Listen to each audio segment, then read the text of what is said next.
Nah, selanjutnya adalah terkait kinerja individu versus kinerja kelompok.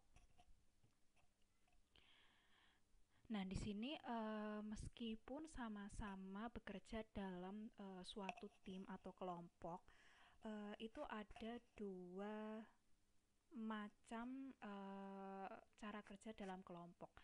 Ada dua jenis tim atau kelompok berdasarkan cara bekerjanya.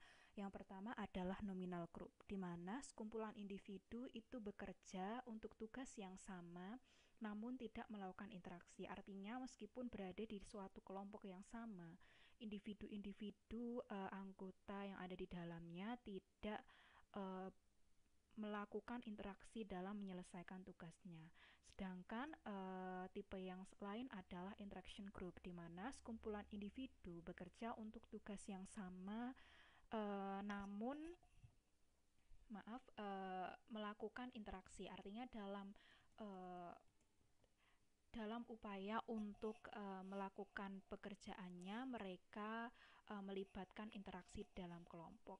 Nah, berbagai penelitian itu menunjukkan bahwa ternyata kelompok interaksi ini biasanya memiliki atau menghasilkan kinerja yang lebih baik daripada kelompok nominal di mana yang bekerja secara individual. Nah, tapi setelah ditelusuri lebih lanjut, ternyata hal ini juga tidak lepas dari tipe tugas yang dibebankan. Jadi, untuk tugas-tugas seperti brainstorming tunggal itu um, lebih baik pada kelompok nominal, sedangkan kelompok interaksi itu unggul pada masalah-masalah yang sifatnya lebih kompleks.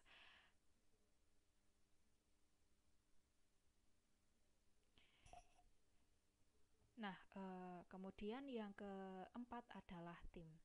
Nah, di sini ada perbedaan antara kelompok dan tim, di mana tim ini memiliki ciri-ciri tertentu yang di mana membedakan dengan kelompok. Nah, di sini ada beberapa ciri tim. Yang pertama adalah identifikasi. Nah, yang dimaksud identifikasi di sini adalah tim itu digambarkan dengan seberapa jauh anggota atau individu-individu dalam kelompok itu mengidentifikasi diri mereka sebagai bagian daripada tim. Nah, contohnya saja, uh, jadi katakan di suatu perusahaan itu dibentuk suatu tim yang beranggotakan individu-individu yang merepresentasikan setiap departemennya. Jadi diambil setiap departemen satu orang untuk menjadi representatif yang akan bergabung dalam suatu tim untuk mengerjakan suatu proyek besar. Nah, yang disebut identifikasi di sini adalah eh, apakah individu-individu representatif tersebut lebih mengidentifikasikan diri mereka sebagai anggota dari tim atau sebagai seseorang yang datang dari departemennya. Nah, identifikasi ini bisa dilihat dari pernyataan-pernyataan yang mereka buat.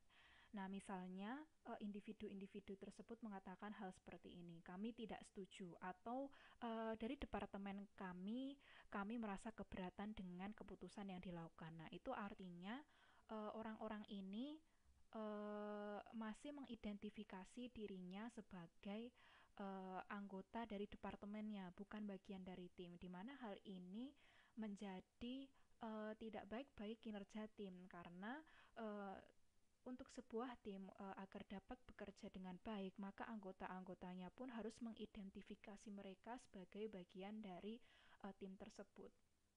Nah, lalu bagaimana caranya supaya mereka tetap menjadi bagian dari tim tapi juga tidak melepaskan dirinya dari departemen.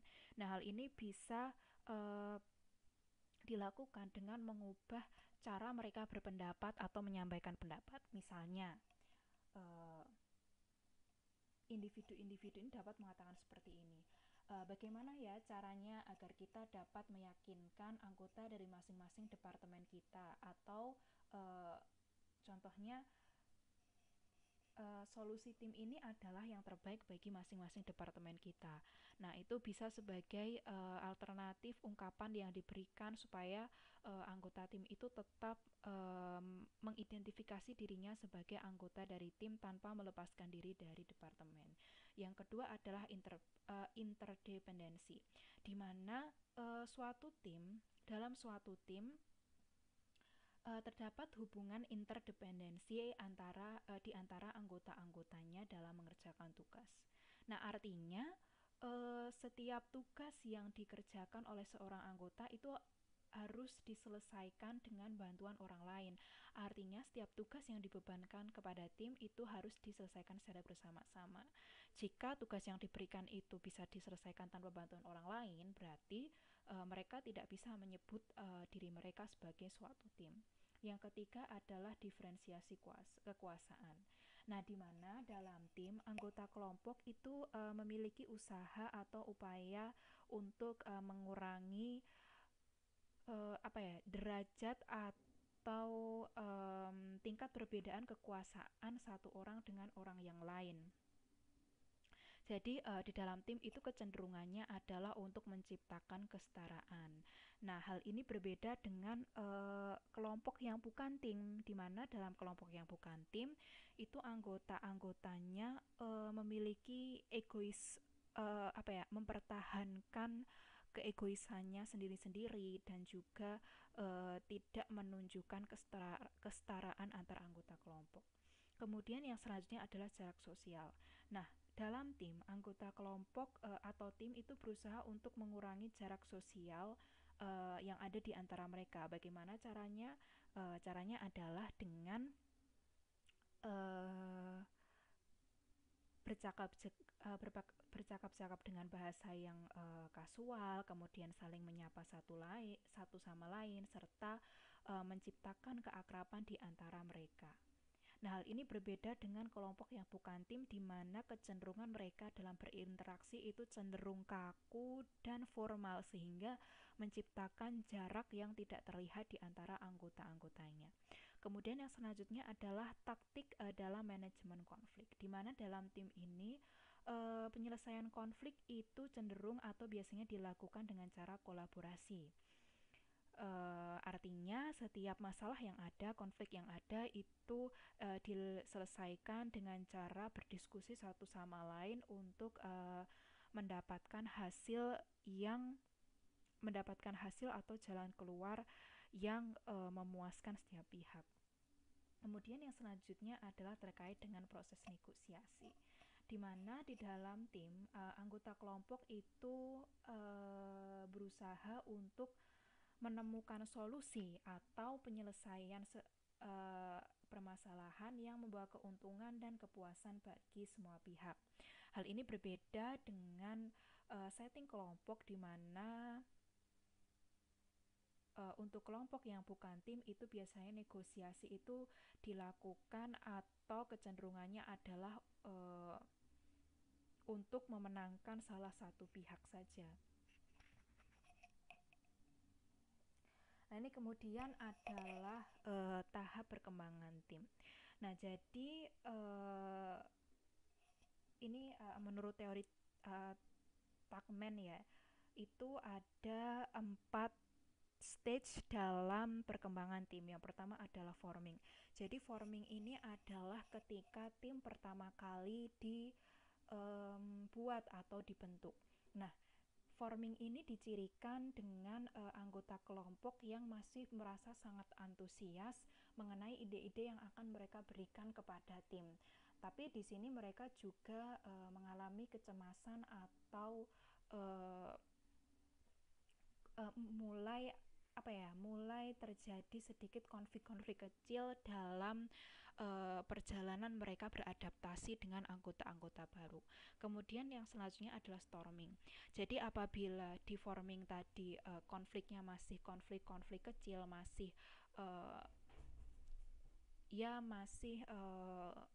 mungkin sekadar perbedaan pendapat, di storming ini konflik-konflik yang ada serta perbedaan pendapat yang ada itu mulai menciptakan tekanan yang kemudian membuat anggota tim itu menjadi frustasi dan muncul pro dan kontra dalam konflik yang dihadapi. Nah, yang selanjutnya adalah norming. Nah, dalam norming ini para anggota kelompok itu mulai bisa beradaptasi dengan anggota-anggota baru, mulai bisa mengikuti atau membentuk ritme kerja yang sesuai, kemudian mulai bisa berkomunikasi dengan baik antara satu dengan yang lain. Kemudian ada usaha-usaha untuk menyelesaikan permasalahan yang ada. Nah, yang selanjutnya adalah performing. Jadi pada tahap performing ini anggota kelompok itu sudah secara sepenuhnya beradaptasi dengan segala kondisi dan situasi di dalam suatu tim, baik dengan tugas-tugasnya, kemudian dengan orang-orang di dalam tim tersebut, sehingga masing-masing anggota di dalam tim ini telah mampu mencapai telah mampu perform, artinya sudah mampu bekerja dengan baik dan memiliki dinamika serta tingkat partisipasi yang baik juga. Nah, yang selanjutnya ada beberapa hambatan dalam mencapai efektivitas kerja tim. Yang pertama adalah tim bukanlah tim. Yang dimaksud di sini adalah walau kadang suatu kelompok itu disebut atau menganggap diri mereka sebagai suatu tim, tapi nyatanya tidak semua kelompok yang mengaku sebagai tim itu memiliki perilaku-perilaku atau ciri-ciri dari suatu tim yang sudah saya jelaskan tadi. Otomatis ketika di dalam tim ini tidak terjadi dinamika yang seharusnya terjadi dalam suatu tim, apabila individu-individu di dalam tim ini tidak bekerja seperti selayaknya tim, maka tentu saja tim ini tidak dapat bekerja secara efektif dalam menyelesaikan tugas yang diembannya. Kemudian yang kedua adalah pertemuan yang terlalu berlebihan. Nah, di sini pertemuan yang terlalu berlebihan itu dapat menyebabkan ketidakefektifan, karena di sini akan banyak waktu yang terbuang sia-sia, biaya yang terbuang sia-sia, sehingga akhirnya justru malah akan menurunkan antusiasme dan motivasi anggota kelompok. Nah, hal ini bisa dicegah atau diatasi dengan cara membatasi pertemuan yang dilakukan dengan cara menentukan jumlah dan durasi pertemuan itu sesuai dengan kebutuhan pertemuan, artinya pertemuan itu dijadwalkan sesuai dengan kebutuhan akan topik atau agenda yang harus dilakukan. Kemudian yang selanjutnya adalah kurangnya pemberdayaan. Artinya di sini anggota-anggota di dalam tim ini tidak diberikan kesempatan yang cukup untuk ikut berpartisipasi dalam kegiatan tim, di mana mereka itu tidak diberikan kesempatan untuk mengemukakan pendapatnya, kemudian ikut berpartisipasi dalam penyelesaian masalah, ikut andil dalam pengambilan keputusan, sehingga di sini menurunkan antusiasme dan motivasi setiap anggota dari suatu tim. Nah, oleh karena itu dalam suatu tim itu penting sekali dilakukan pemberdayaan yang cukup, di mana anggota di dalam tim itu harus diberikan kesempatan untuk ikut andil dalam setiap kegiatan atau aktivitas yang dilakukan. Kemudian yang selanjutnya adalah adanya terasa tidak saling percaya dalam proses tim. Nah, seringkali kegagalan pada tim itu disebabkan oleh kurangnya rasa percaya oleh pihak manajemen.